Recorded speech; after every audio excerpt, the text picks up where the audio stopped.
On November 4th, 1970, in the city of Los Angeles, California, the police received an alarming report that would completely transform the life of a 13-year-old girl and reveal one of the most shocking cases of child abuse ever documented. The scene they found upon arriving at the location was something no one could have imagined or prepared for. A young teenager weighing only 57 pounds, severely confined and treated inhumanely like a wild animal for all those years. She wore diapers at an advanced age, exhibited serious difficulties with movement and feeding, in addition to extremely compromised physical and mental development. The situation was absolutely devastating for all the professionals present, and the most shocking of all, the person responsible for this brutal and inhuman treatment was none other than her own father, the one who should have protected her. Stay with me until the end of the video and discover all the impressive details of this case that shocked the entire world and changed our understanding of child development and the effects of extreme isolation. If you're enjoying this content, don't forget to subscribe to the channel, activate the bell to receive notifications of new videos, leave your like to help us grow, and share this video with other people who might be interested in real and impactful stories. Your support is fundamental for us to continue bringing cases like this one, which make us reflect on human nature and the importance of child protection. Genie was rescued on November 4th, 1970 after 13 years of captivity and abuse. Her mother, Dorothy, finally decided to flee from her husband, Ch1Ld Wiley, taking Genie with her. Dorothy was seeking assistance for her visual impairment and accidentally entered a social services office in Los Angeles County. It was then that social workers noticed Genie's alarming condition. When she was found, Genie was severely malnourished, weighing only 57 pounds, approximately half the expected weight for her age. Her appearance was that of a 6 or 7-year-old child due to severe malnutrition. She had significant difficulties with locomotion, crossing her hands in front of her body and walking in an uncoordinated manner. Additionally, Genie couldn't speak, would relieve herself anywhere, and involuntarily drooled and spat. She demonstrated limited comprehension, recognizing only her name and the phrases "stop it" and "no more." Her ability to focus her eyes or fully extend her limbs was compromised. Occasionally, she would touch herself intimately without regard for the presence of others, and despite being able to get irritated or angry, she never cried. The professionals who found her were horrified by her physical, emotional, and psychological condition. Initially, they thought Genie might have some degree of autism, but quickly realized that her conditions were the result of the abuses and deprivations to which she had been subjected. Doctors diagnosed that she could barely swallow or chew due to years of abuse and neglect. Genie was taken to a children's hospital, where she began to receive intensive medical care and psychological monitoring. Ch1Ld Wiley, Genie's father, was born in 1901 and grew up in California. He worked as a machinist in Los Angeles during and after World War II. Ch1Ld was a controlling individual who detested noise and did not wish to have children. However, he ended up having 4 children with his wife, Dorothy Irene Oglesby. Genie had 3 siblings. The first girl died from being left in a cold garage. The second baby died due to complications during childbirth, and the third, John, survived. 5 years after John's birth, Genie was born, becoming world-renowned due to her case of extreme abuse and isolation. In 1958, Clark's mother, Pearl Wiley, was accidentally killed by a drunk driver. This event led Clark to develop a permanent state of anger and paranoia. This emotional state led him to brutalize his children, especially John and Genie. It was during this time that Clark began to keep Genie locked in a room. Genie was kept in a locked room where there was a toilet and a crib. Her arms and legs were tied and immobilized in the crib during the night, and during the day, she was tied to a chair. Clark prohibited any interaction with Genie, completely isolating her from any social or educational stimuli. Besides physical confinement, Genie also suffered from extreme malnutrition, as she received an insufficient amount of food, consisting mainly of baby food, boiled eggs, and cereals. Clark forced John to mistreat Genie, and any attempt by her to express herself verbally was physically punished, creating a silence conditioned by fear. Genie's mother and brother were forbidden from speaking to her, and neighbors were unaware of her existence. If you're enjoying the video so far, don't forget to leave your like to show your support. Subscribe to the channel so you don't miss our upcoming content about real and impactful cases, and also activate notifications to be informed as soon as we publish new videos. Your interaction is very important to us and helps us reach more people with these stories that need to be told and known. On November 4th, 1970, Dorothy decided to flee from her husband, taking Genie with her. Seeking aid for her visual impairment, Dorothy accidentally entered a social services office in Los Angeles County, where social workers noticed Genie's alarming condition.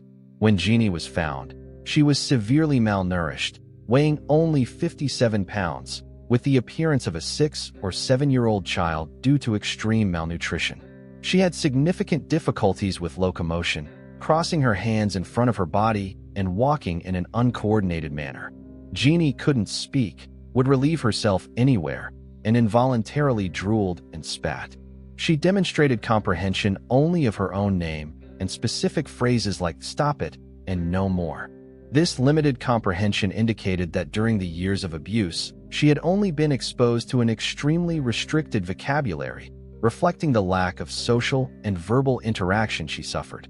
Her linguistic abilities were practically non-existent, and any attempt at verbal expression was severely punished, resulting in forced silence conditioned by fear of constant beatings from her father, Clark Wiley. Genie's linguistic development was severely compromised due to this neglect and extreme abuse, culminating in an almost total inability to communicate when she was rescued. The professionals who found her were horrified by her physical, emotional, and psychological condition. Initially, they thought Genie might have some degree of autism, but quickly realized that her conditions were the result of the abuses and deprivations to which she had been subjected. Doctors diagnosed that she could barely swallow or chew due to years of abuse and neglect. After her rescue, Genie Wiley was taken to a children's hospital, where a team of doctors and researchers began to care for her. They subjected her to various diagnostic tests to assess her physical and mental conditions. Among the initial diagnoses, it was observed that Genie had significant difficulties with chewing and swallowing food, directly related to a state of extreme neglect and malnutrition. Additionally, Genie's brain patterns were abnormal, but doctors couldn't determine whether these anomalies were the result of a congenital deficiency or the years of abuse and isolation she suffered. The multidisciplinary team responsible for Genie's care included professionals such as Susan Curtis, a linguistic specialist who was responsible for Genie's language development, James Kent, a psychologist who cared for the girl's emotional development, while psychiatrist Ch1Ld and his team conducted examinations to assess Genie's mental health. The results of examinations conducted by specialists showed that Genie had abnormal brain patterns that most likely were a direct consequence of the degrading treatment and extreme isolation she received during all those critical years of development. Initially, Genie could only say a few isolated words like blue, orange, mother, and go, demonstrating an extremely limited vocabulary for a teenager of her age. Most of the time, she remained in complete silence, a conditioned response from years of severe punishments. Any attempt to force her to speak resulted in episodes of urinary incontinence and physical demonstrations of distress, indicating deep insecurity, extreme anxiety, and a fear deeply rooted in her psyche, the result of systematic trauma suffered. Genie's case generated great academic and media interest, being widely publicized and discussed. Her recovery and treatment became an urgent priority for the professionals involved. Initially, Genie was taken to a children's hospital, where a team composed of doctors, linguists, and psychologists began to work with her.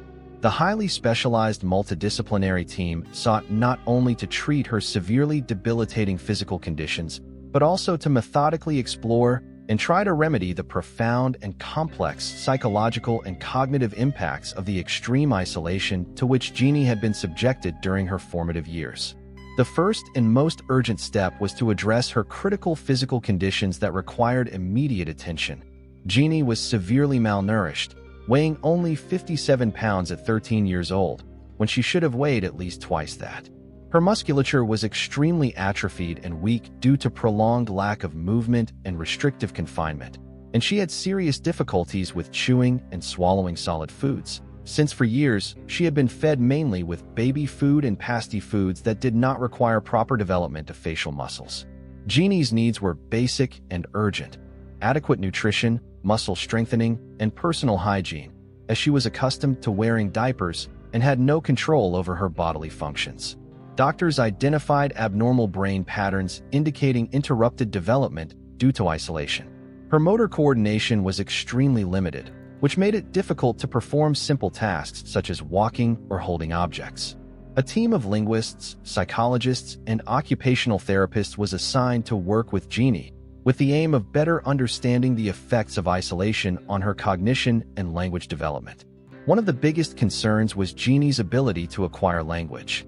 In the beginning, Genie didn't speak. She only emitted guttural sounds similar to those of a baby. However, with time and constant intervention, Genie began to show progress. In the first year of treatment, she managed to learn about 100 words. This initial advancement was considered a great success, given her previous state. Linguists and psychologists used a patient and adaptable approach, presenting Genie with new words and concepts gradually. They used objects, images, and repetitions to help her associate words with meanings. Genie showed interest in learning, which was a positive factor in her rehabilitation process. After the initial treatment at the Children's Hospital, where Genie began to recover from her critical physical and cognitive conditions, she was welcomed by Jean Butler, a dedicated teacher who became deeply involved in her development. Butler provided a stable and safe environment, essential for Genie's continued progress. She continued to work tirelessly on Genie's linguistic and cognitive development, helping her expand her vocabulary and improve her communication skills. Butler's dedication was crucial for Genie's initial advancement, who, despite the traumas, began to show signs of recovery and interest in learning. Later, Genie went to live with David and Marilyn Rigler. David Rigler, a psychologist who was already involved in the study of her case, provided Genie with continuity in specialized treatment. The move to the Riglers' home marked a new phase in her life. Under the Riglers' care, Genie continued to receive intensive therapy, which included regular sessions of psychology, occupational therapy, and linguistics. The Riglers' approach was holistic, focusing not only on cognitive development and linguistic skills, but also on Genie's emotional and social well-being. However, despite the significant progress that Genie made during this period, she continued to face substantial challenges. Her recovery was not linear, and Genie still experienced outbursts of fury and insecurity. These challenging behaviors were direct reflections and manifestations of the deep and extensive traumas that she had systematically suffered during the long and formative years of severe isolation and constant abuse. The sudden outbursts of intense anger, the episodes of occasional self-harm, and the frequent moments of extreme insecurity and behavioral distress clearly showed the specialists that, despite the significant advances obtained with intensive therapeutic intervention, the psychological effects of the cruel and inhuman treatment to which she was subjected for more than a decade were deeply rooted, lasting, and extraordinarily complex to treat, even with the best therapeutic approaches available. At the time, the team working with Genie had to deal with these daily challenges, adapting their approaches to meet Genie's emotional and behavioral needs. The Riglers continued to provide a structured and loving environment, but the complexity of Genie's traumas meant that complete recovery would be a long and uncertain process. The Riglers' dedication, as well as Jean Butler's previously, was crucial in offering Genie the opportunity for a more normal life and developing skills that would allow her some independence. However, the path to Genie's complete recovery was fraught with obstacles, and each small progress was accompanied by new emotional and behavioral challenges that the team of caregivers needed to face. Studies about Genie aroused significant scientific interest, especially in the areas of cognitive development and language acquisition. Researchers explored how her case could provide insights into the effects of extreme isolation in childhood. In 1974, however, funding for this research was abruptly cut, which interrupted the intensive care she was receiving from the Riglers. This interruption in 1975 marked the end of the initial phase of intensive treatment and study of Genie, leaving important questions about her development without immediate answers. Clark Wiley, Genie's father, committed suicide on November 20, 1970, after the discovery of the deplorable state in which Genie was found and the subsequent complaint made by his wife, Dorothy Wiley. The pressure of investigations and the implications of his actions led Clark to a point of despair. He took his own life by shooting himself in the head with a shotgun. This extreme act occurred shortly after he was formally accused of the abuses committed against Genie, ending his life and the possibilities of him facing the judicial consequences of his actions. Clark Wiley's suicide left a tragic mark on the case, profoundly affecting the family dynamics and Genie's subsequent life, who then had to be placed under the tutelage of the state of California. After Clark Wiley's suicide, the circumstances of Genie's life underwent significant changes. Her mother, Dorothy Wiley, who had reported the abuse and the situation in which Genie lived, tried to reassume responsibility for her daughter's care. However, due to her own debilitated condition and Genie's special needs, which she couldn't meet, the necessary care became unfeasible. Dorothy's inability to adequately care for Genie led to the decision to place her in foster homes. In the foster homes, Genie faced a series of new challenges. The constant transition between different environments was difficult, and the continuity of her treatment and development suffered interruptions. Each new home meant an adaptation to new caregivers and treatment methods, which impacted her emotional stability and progress. During this period, the state of California assumed legal and practical responsibility for Genie's life and well-being.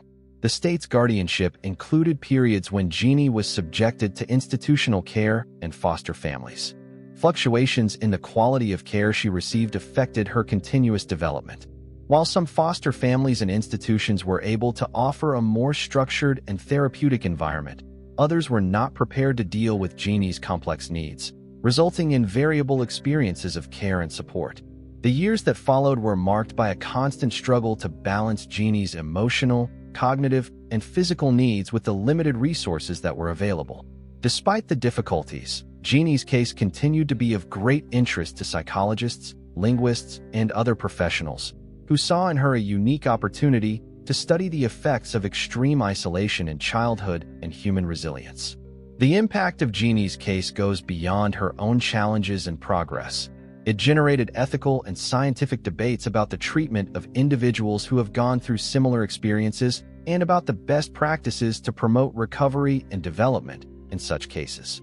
Genie, now an adult, continues under state care, living a life that, although far from ideal, is marked by the continuous struggle to overcome the traumas of her past and find a path to dignity and hope. Currently, Genie lives under the care of the state of California, where she has remained since her mother couldn't provide the necessary care for her. After her father's suicide, the state assumed legal and practical responsibility for her well-being, which included placing Genie in various foster homes and institutions over the years. The constant transition between different environments presented considerable challenges to her emotional stability and continuous progress, but also provided some opportunities for her to develop communication skills and independence under the supervision of dedicated professionals. Genie's case continues to be a point of intense interest and study among psychologists, linguists, and other specialists. Her unique experience of extreme isolation and subsequent attempt at social reintegration offers a valuable insight into human resilience and the capacity for recovery even after significant traumas. Professionals from various disciplines compare Genie's development with other known cases of severe deprivation and isolation, seeking to better understand how these experiences shape cognitive, emotional, and social development. Ethical and scientific debates about treatment methods and best practices for supporting individuals in similar situations continue to occur, informed by Genie's case. Although Genie's life under state care has not been easy, the dedication of caregivers and the continued interest of the scientific community have provided her with some stability and progress. Her story serves as a powerful testimony to the lasting consequences of abuse and neglect, as well as to the strength and determination needed to overcome such adversities. The case of Genie Wiley remains a relevant and discussed topic, reflecting the complexity of the challenges faced by those who work to help victims of extreme abuse and highlighting the importance of robust structures and compassionate support systems. If you liked the video, leave your comment sharing your opinion about this impressive case, give a like to support our work, and follow us in our next story. Your participation is fundamental for the growth of the channel. We thank you for watching this far and for being part of this community that is interested in real stories that have marked society and science. Until the next video.